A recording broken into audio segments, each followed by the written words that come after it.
Congratulations. How many marks have you obtained in NEET? Sir, I have obtained 662 marks out of 720. 662. Yes. Really marvelous performance.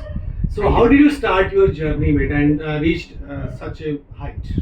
Sir starting में तो थोड़ा कम ही score रहता था, 285, 300, 350 ऐसा score रहता था। फिर थोड़ी और मेहनत की, स्कोर्स बूस्टअप हुए, मोटिवेट हुए, टीचर्स ने बहुत मोटिवेट किया, खुद सेल्फ मोटिवेशन भी आई, फिर और मेहनत डाली और स्कोर्स बूस्टअप होते गए और ज़्यादा मेहनत करते करते फिर आज 662 मार्क्स आए हैं। कितनी बड़ी बात है। देखो, जो बात सागर ने कही, ये सब बच्चों के लिए एक लेसन है कि ऐसा नहीं होता कि कोई शुरुआत में ही 600 ले लेता है। यात्रा वहीं से शुरू होती है जहाँ हम खड़े होते हैं। तो 285 से आपने स्टार्ट किया, उसके बाद एनालिसिस करके टीचर से मोटिवेटिव लेसन्स लेकर आप इतना आगे तक पहुँचे। इसका श्रेय आप किसे देना चाहते हैं? सबसे पहले तो पेरेंट्स ने बहुत मेहनत की है, मुझे बीच बीच में मोटिवेट भी किया है। डीन सर, हमारे ईश सर, जो हमें बीच बीच में मीटिंग्स लेते थे, घर पे भी कई बार विजिट किया है, तो उनको मैं बहुत थैंकफुल हूँ। और हमारे जो इंडिविजुअल टीचर्स हैं, जूलॉजी के जुनैद सर हैं और फिज़िक्स में जिंदल सर ने बहुत मेहनत किया, और केमिस्ट्री में ललित सर और बॉटनी में नितिन सर, इन सभी टीचर्स ने बहुत मेहनत किया। और बायो में एसपी सर भी थे, उन्होंने भी थोड़ी मेहनत डाली थी, उसकी वजह से आज 662 मार्क्स आ पाए हैं। सफलता के लिए और क्या जरूरी होता है बेटा? क्या अगर आप अपने जूनियर्स को कोई लेसन देना चाहेंगे क्या?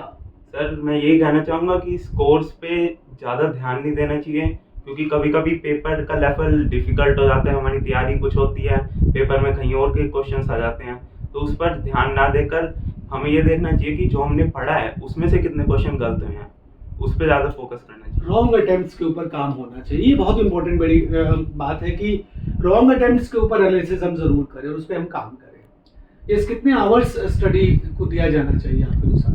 अगर कोचिंग वगैरह चल रही है तो मिनिमम 6 to 8 आवर्स तो ज़रूरी है ही, 6 to 8 आवर्स। और जब ऑफ होता है पूरा डे तब 12 आवर्स, 10 to 12 आवर्स देने चाहिए। और फिर जब पेपर नज़दीक आता जाता है तो ये टाइम बढ़ता रहता है, वो अपने आप ही बढ़ जाता है। सागर के फादर भी हमारे साथ हैं। सर, आपको कैसा लगता है कि सफलता जो बच्चे ने पाई, आप कैसा महसूस कर रहे हैं? सर नमस्कार, गुड इवनिंग। सर मैं बहुत उत्साहित हूँ इस टाइम, और मैं बहुत हर्ष महसूस कर रहा हूँ, बहुत खुश हूँ।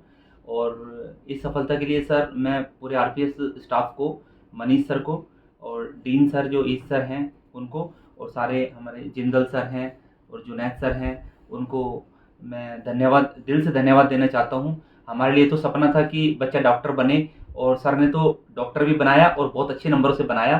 तो ऐसा लगता है कि बहुत अच्छे इंस्टीट्यूट से, और अपने स्कूल का नाम भी रोशन करेगा, अपने माँ बाप का नाम भी रोशन करेगा, और अपने शहर का नाम भी रोशन करेगा। बहुत गर्व की बात है। तो आपको क्या लगता है सर, जो इसने सफलता पाई उसके लिए घर पे इसका वो कैसा माहौल मिला? कितना उसको समय स्टडीज के लिए चाहिए था जो उसको, आप कुछ बताइए उसके बारे में। सर घर पर बहुत कोऑपरेटिव माहौल मिला। हमने हमेशा ये कल सोचा और इस तरह का प्रयास किया कि बच्चे को ऐसा माहौल मिलना चाहिए कि वो डिस्टर्ब ना हो, वो डिस्ट्रैक्ट ना हो अपनी लाइन से, और पूरा फोकस वो अपनी स्टडी पे करे। बीच बीच में जितना भी हमसे हो सका हमने उसको मोटिवेट भी किया। बट मैं फिर से कहना चाहूँगा कि आरपीएस स्कूल का स्टाफ इतना बढ़िया है, not only by there teaching, not only by there teaching method, वो अपने हार्ट से जुड़ते हैं। और मैं एक और बात कहना चाहूँगा यहाँ पर कि स्टाफ बार बार हमारे घर पे विजिट किया। बच्चों का लास्ट के 1 महीने पहले आप सोच सकते हो कितना प्रेशर होता है। जैसे एक बॉर्डर पे एक सैनिक लड़ने जाता है और सामने उसका दुश्मन खड़ा है, यहाँ पर भी उसको एक फाइट करनी है, और नीट का पेपर जिसने बनाया है उन टीचर को हराना है। उनको हराने के लिए इतना ज़्यादा प्रेशर होता है, और उस टाइम अगर टीचर या डीन सर खुद विजिट करते हैं तो बच्चों को तो लगता है उनका गोड आ गया है, और वो उससे इतना मोटिवेट होते हैं। और अगर वो 4 घंटे पढ़ते हैं तो उसको 8 घंटे पढ़ना शुरू कर देते हैं, और वो सोचते हैं कि हमें अपने जो टीचर आए हैं मेरे को उसकी मर्यादा रखनी है, मेरे को जो घर पे आए हैं उनका ध्यान रखना है, और उनका जो मेरे पर विश्वास है वो मेरे को पूरा करके दिखाना है। पेरेंट्स की ओर से भी पूरा कॉपरेशन रहा, और जैसा उनका कहना है कि जहाँ जहाँ उसके लिए जो ज़रूरी था वैसा माहौल उसके लिए उपलब्ध कराया गया, और कोई डिस्टरबेंस नहीं हुई, और किसी भी तरह से वो डाइवर्ट ना हो, वो आपने ध्यान रखा। यस, आप कैसा महसूस कर रही हैं आज उसकी सफलता पर? सर, सबसे पहले मैं आपका धन्यवाद करना चाहूँगी पूरे आरपीएस ग्रुप का, मनीष सर का, सभी टीचर्स का, जिसमें इनमें डीन सर हैं और जिंदल सर हैं, जुनैद सर हैं, एसपी सर हैं, सभी ने मेरे बच्चे पे बहुत ज़्यादा ध्यान दिया।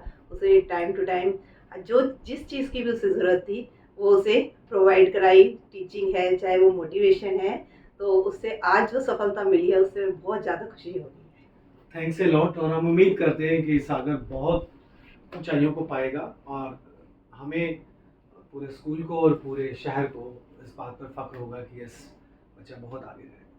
Thanks a lot. Thank you.